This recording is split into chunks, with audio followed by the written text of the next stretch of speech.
Alors, les consignes pour le devoir numéro 1. Vous devrez insérer des cartouches et les compléter adéquatement pour chacun de vos dessins. Deuxièmement, vous devrez enlever l'affichage des congés arrondis. Quand je sélectionne une vie, on va dans les propriétés. Je vous ai déjà parlé de faire afficher les lignes d'axe, mais vous devez aussi obligatoirement enlever les congés d'arête. Ça fait en sorte qu'on ne voit plus les petites lignes, mais les congés sont là quand même, sont quand même présents. Ensuite, pour le nombre de décimales, vous avez des cotes en pouces. Il faut faire apparaître toutes les décimales. Ici, en ce moment, j'en ai 2, parce que par exemple, je vais en mettre 3.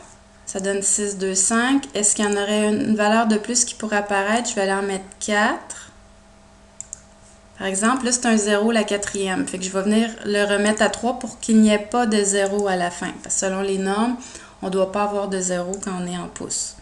Donc, vous allez mettre le maximum de décimales tant qu'il y a des valeurs autres que 0.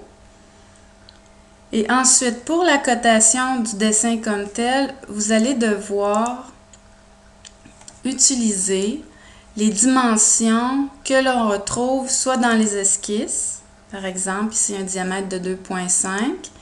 Finalement, vous allez devoir le coter de façon très similaire à l'esquisse. Comme l'extrusion aussi, on retrouve ici, par exemple, une épaisseur de 1,5. Fait que les dimensions qu'on devrait retrouver dans le plan seront celles du fichier 3D.